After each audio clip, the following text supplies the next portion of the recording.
우리 한번 인사하고 함께 좀 말씀을 나누겠습니다.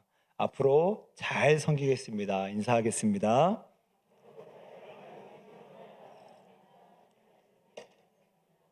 한 번만 더 인사할까요? 제자리 옆에 앉아주셔서 영광입니다. 인사하겠습니다.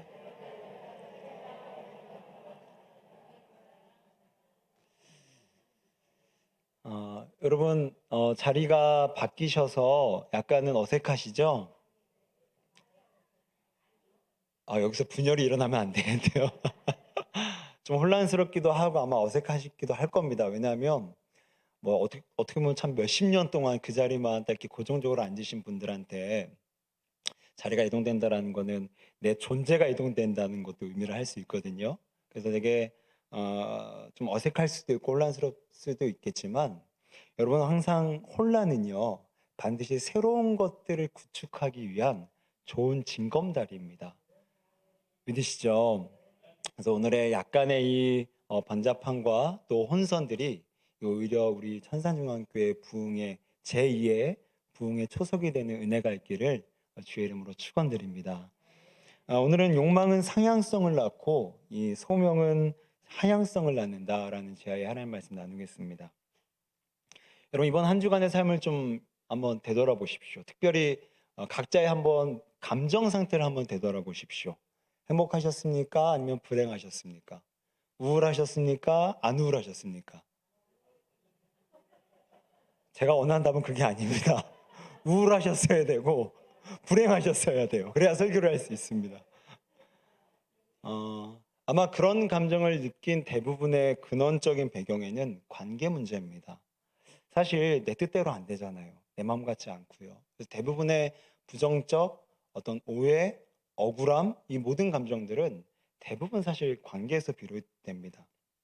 그래서 항상 성경적인 관계적 이 개념을 잘 설정해 놓지 않으면 너무 급하게 확 다가오는 관계의 어려움 또한 문제에 봉착해서 나를 잃어버리고 또 어떤 감정에 휩싸여서 많은 시간과 에너지를 소진하게 된다는 거죠. 그래서 오늘은 우리가 또 특별히 온 교우 축복의 시간이다 보니까 좀 섬김에 대해서 어떻게 우리가 관계를 설정해야 될지 함께 좀 나누도록 하겠습니다.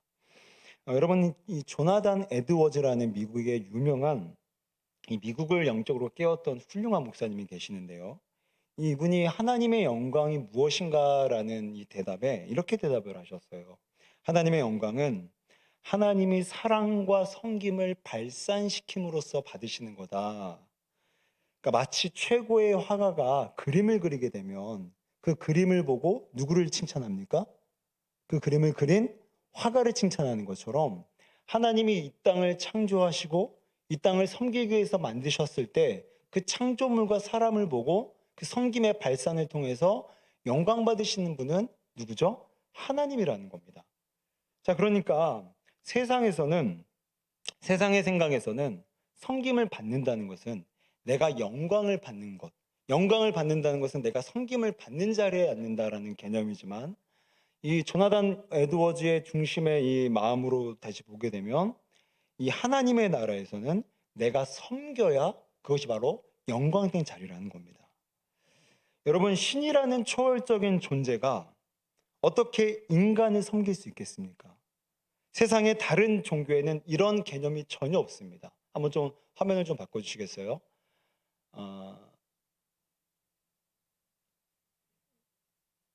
네. 이 화면이요. 이 수메르 지역의 신인데요. 이 수메르 지역에서는요. 왜 신이 인간을 창조했냐? 그 이유가 힘든 노동을 대신시키기 위해서. 그러니까 신이 내가 노동하기 너무 귀찮은 거예요. 그럼 인간 만들자. 대신 시켜먹게. 자, 두 번째 화면입니다. 자, 이건 슬라브족의 하얀 신과 검은 신인데요. 이 하얀 신과 검은 신이 인간을 창조한 목적은요. 외로워서요. 여러분 한번 질문 드리겠습니다. 여러분 사랑하셔서 결혼하셨어요? 외로워서 결혼하셨어요? 네, 여기서 후자로 대답하면요. 오늘 교구 연합이 뭐고 집에 가서 대판 싸웁니다. 외로워서 나를 잡았구나. 근데 실제로 그런 커플들이 꽤 있습니다. 외로움을 참지 못하고 이 결혼이 그의 목적이 되는 거죠. 근데 이 신이 그랬다는 거예요. 야, 우리가 인간을 창조하자. 내가 너무 외롭다. 이 사랑이라는 내 외로움을 채워줄 아주 소비적인 대상으로 창조했다는 거죠. 자, 한 번 더 넘겨주시겠습니까? 자, 세 번째는 이 아즈텍의 태양신인데 아주 그림이 적절하게 설명이 됐어요. 지금 손에 뭐를 들고 있죠? 칼을 들고 있습니다. 이 아즈텍 부족에서는요, 세상의 멸망을 막기 위해서는 인간의 심장이 필요하다라는 교리를 믿었습니다. 그러니까 항상 사람의 심장을 파내는 거예요. 그게 이 세상을 구원하는 방법이다. 그러니까 이 아즈텍 부족에서 이 신의 교리는 인간을 창조한 목적은 인간의 뭐가 필요하다? 심장이 필요하다. 여러분 이것처럼 철저하게 이 창세기가 기록됐을 때 모든 그 동시대의 고대 종교에서는요, 인간이 쓸모가 있고 이용 가치가 있기 때문에 창조했다는 게 전체적인 견해였습니다.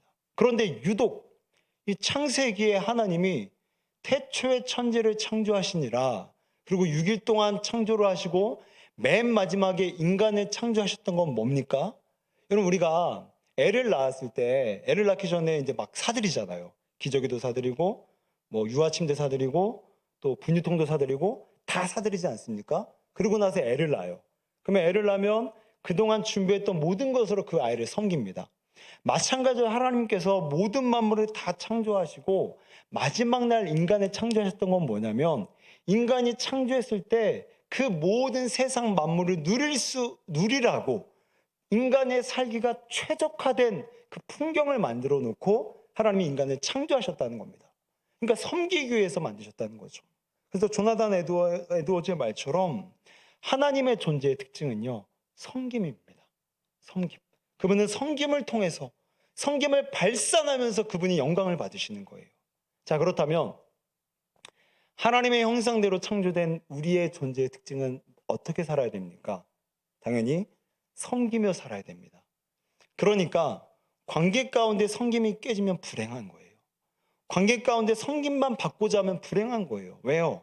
하나님의 존재적 특징이 섬김인데 우리는 섬김을 주는 것이 아니라 받으려고 하니까 그 원리가 역행된 나머지 우리 안에 부정적 감정, 억울함, 피해의식, 비교의식, 우울증, 이 모든 것들이 다 찾아옵니다.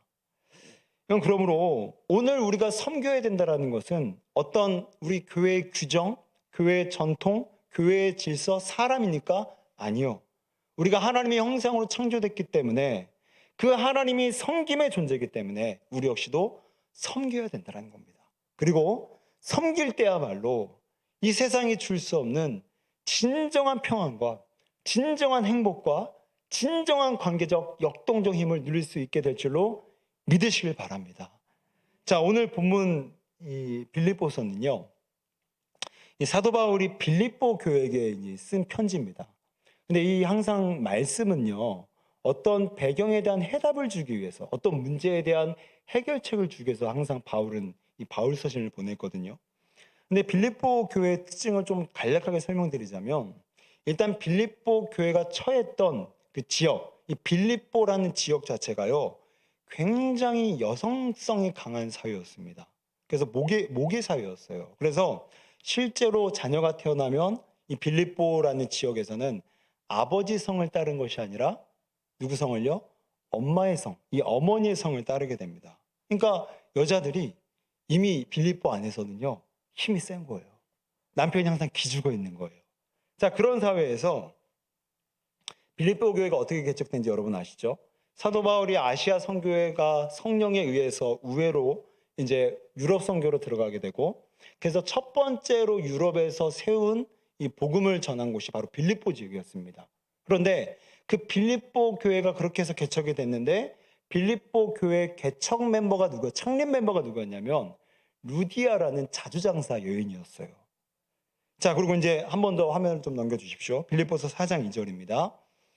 자, 4장 2절을 보게 되니까, 내가 유오디아를 권하고 순두개를 권하노니 주 안에서 같은 마음을 품으라. 여러분 여기서 이름이 2명 나오죠? 한 명은 누구죠?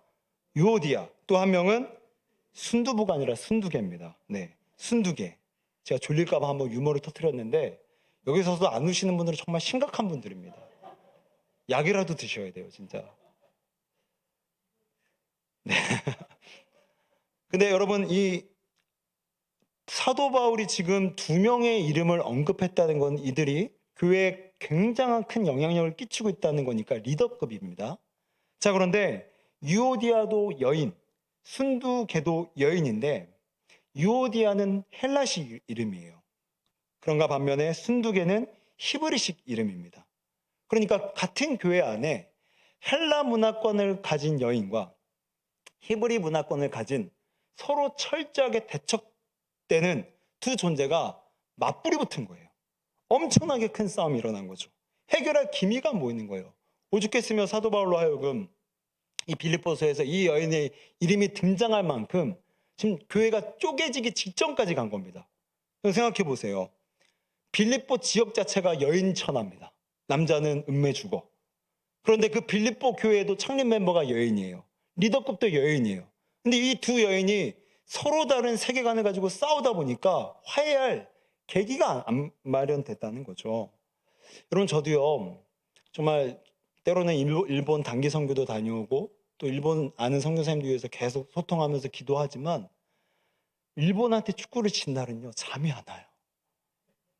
막 억장이 무너져갖고 막 분노가 일어나요. 왜 그렇죠? 우리 안에 일본에 대한 이 정서적인 반감의 DNA가 이미 내재화되어 있기 때문입니다. 그러므로 히브리 여인과 헬라 여인이 서로 대척되는 두 여인의 싸움 간에 도저히 해결될 기미가 안 보이는 거예요. 이거 놔두면 교회가 깨지게 돼서 지금 생긴 거죠.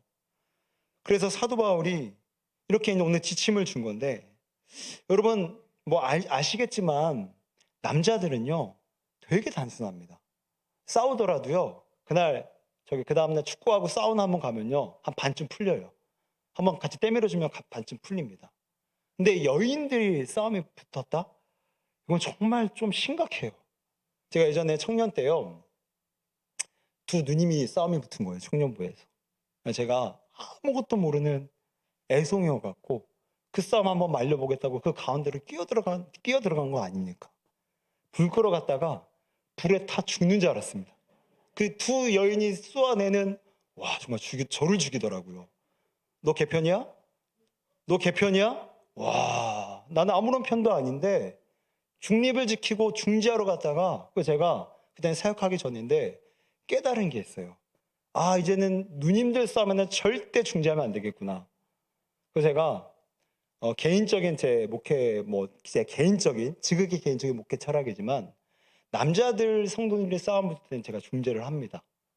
근데 두 여인이 싸움 붙었을 때는 죄송하지만 저한테 연락해주지 말아주세요. 제 상처가 아직도 심해가지고 심장이 벌렁벌렁 돼요. 전화 오면. 그러니까 두 분이 알아서 잘 푸십시오. 네. 여러분, 그만큼 지금 빌립보 교회가 제가 쉽게 설명을 드리는 거예요. 그만큼 진퇴양난인 거예요. 이거 놔두면 교회 쪼개지겠는데 도저히 풀어낼 기미가 안 보인다는 거죠. 그래서 오늘 사도 바울이 이 문제를 듣고 이 문제를 해결하기 위해서 지침을 보낸 것이 우리가 읽었던 이 본문 중에 한 부분입니다. 자, 우리 그 중에서 5절과 7절 말씀을 5, 6, 7절 말씀을 같이 한번 세 구절인데요. 같이 한 목소리로 같이 한번 읽어보시죠. 시작.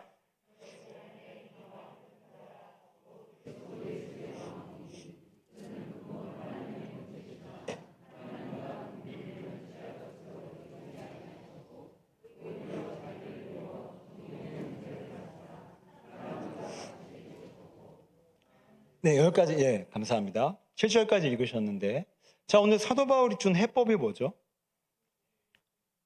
네가 잘못했다 요거 아닙니다. 한마디로 얘기하면 스스로 낮추라는 겁니다. 예수님께서 하나님과 동등된 포지션이었고 지위를 가지셨지만 그 예수님이 사람이 되기까지 낮춘 것처럼 너희 각자를 낮출 때에 진정한 연합이 들어설 수 있다라는 거죠. 여러분, 같이 사는 부부도요 서로 백백이잖아요. 그러면 이 백백이 합쳐서 100을 만들려면 어떻게 해야 됩니까? 자기 50대고 이쪽 50대야 100 되는 거 아니에요? 근데 자기 100 다 유지하고 이쪽 100 다 유지해서 100을 만들려고 하니까 이 싸움이 안 끝나는 겁니다. 평생 가도록. 그래서 자꾸만 내 이거를 마이너스 시켜야 되는 거예요. 지금 내가 60이다. 그럼 10을 빼셔야 됩니다. 80이다. 30을 빼셔야 돼요. 그래야 이 부부가 하나 된 건 아닙니까? 오늘 사도 바울이 그거 얘기하는 거예요. 너희들 스스로가 각자가 둘이 하나가 되려면 네가 100, 내 주장이 옳다, 내 고집이 옳다, 이 100만 우기가 있으면 안 된다. 너 50 갖고 너 50 깎아서 서로 낮춰서 너희 둘이 이 밑에서 연합을 해야 된다. 이 예수님의 방식을 이렇게 지금 소개하고 있다는 거죠. 자, 그런데 중요한 것은 예수님이 자신을 낮출 때 어디까지 낮추셨다고 했습니까? 뭐가 되기까지요? 사람이 되기까지.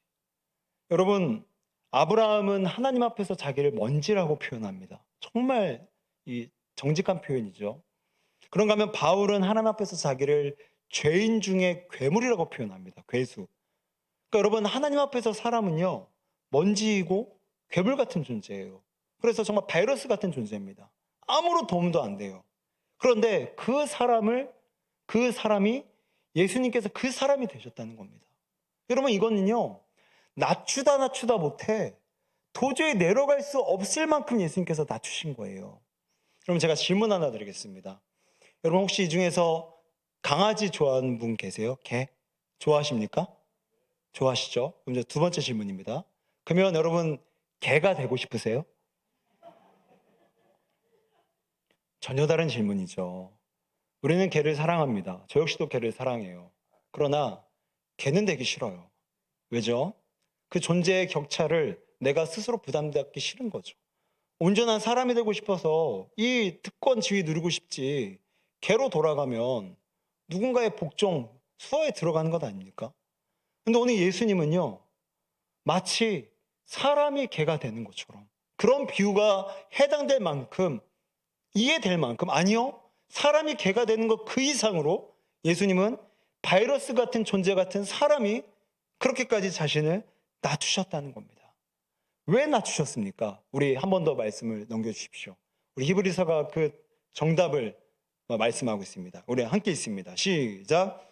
우리에게 있는 대제사장은 우리 연약함을 채울하지 아니한 자가 아니요 모든 일에 우리와 한결같이 시험을 받는 자로 돼 죄는 없으시니라.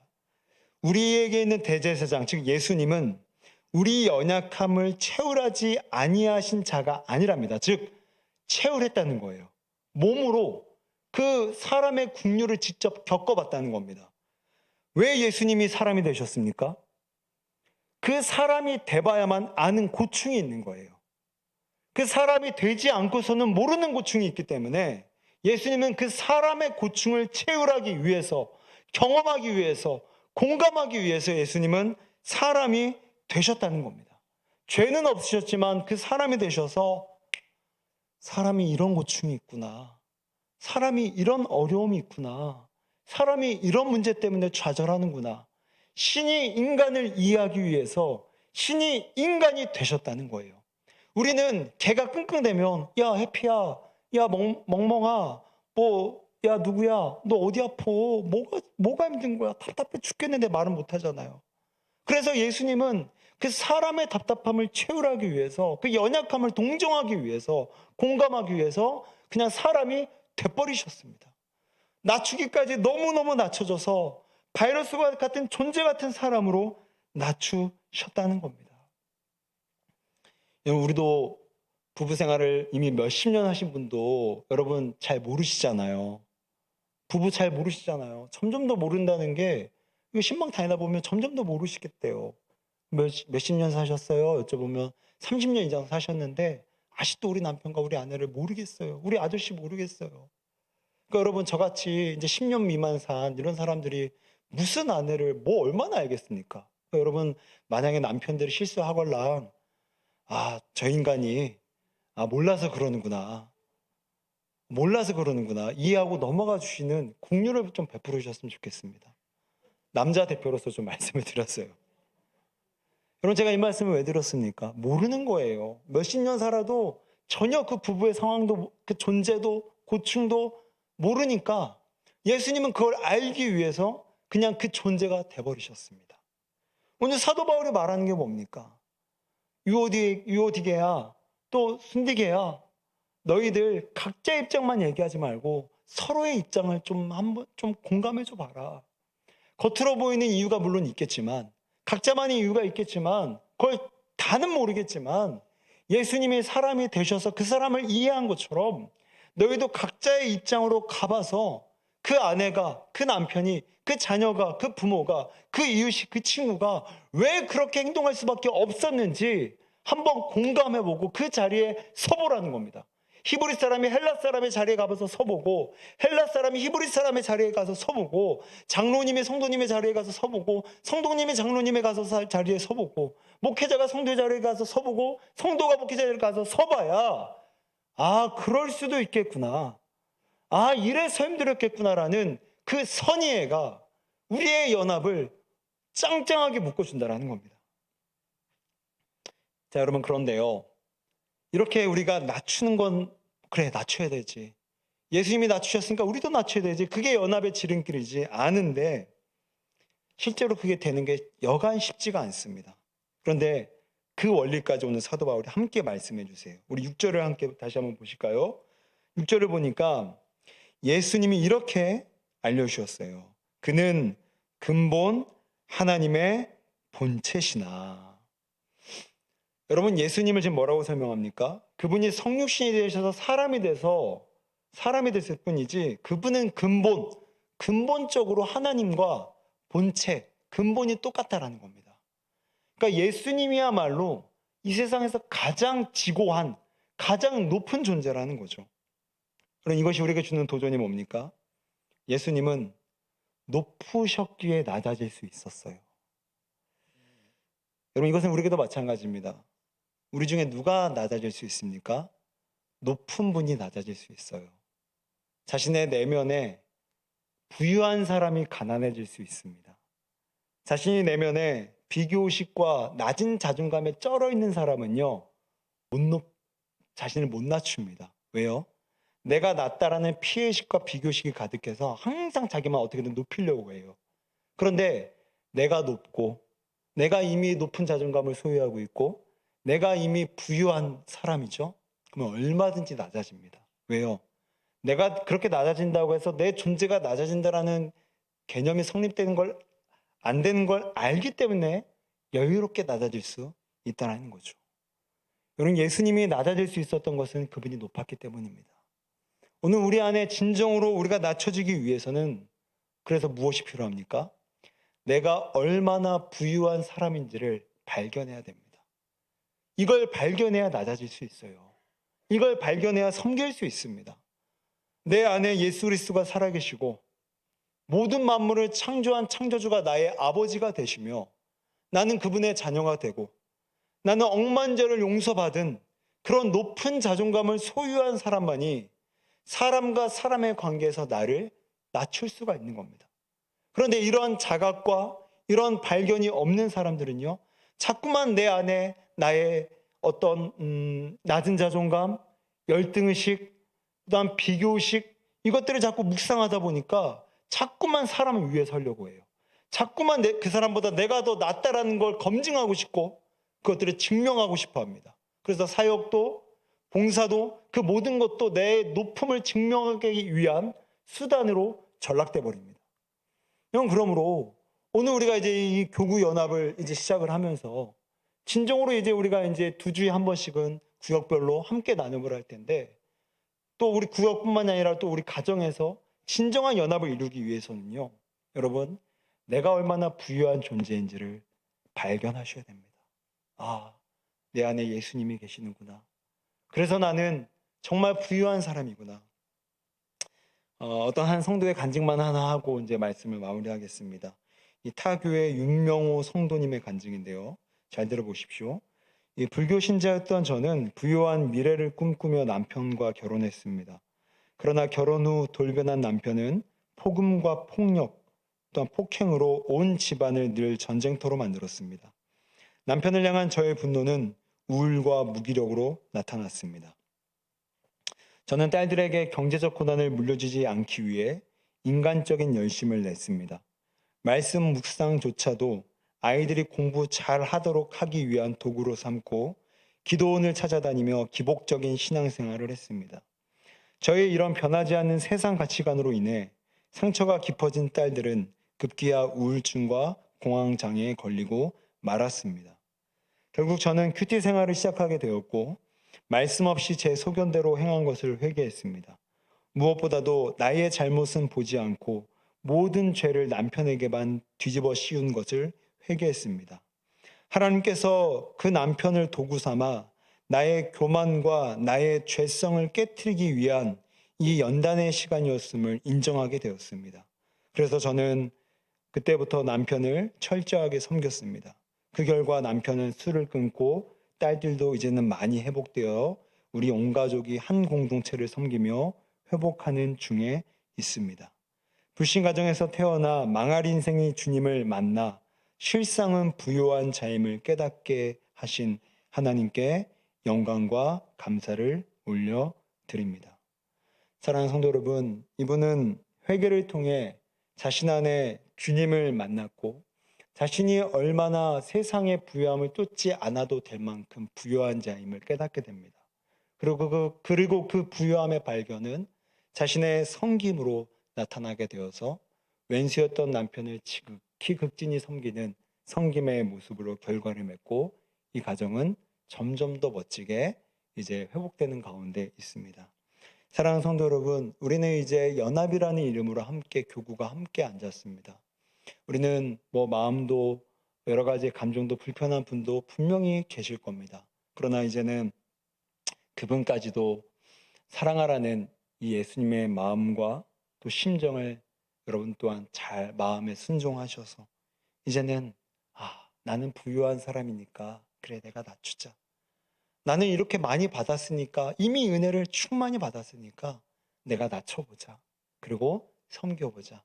그래서 우리 안에 진정한 연합과 연대가 일어나는 우리 천산중앙교회 되시기를 주의 이름으로 축원드립니다.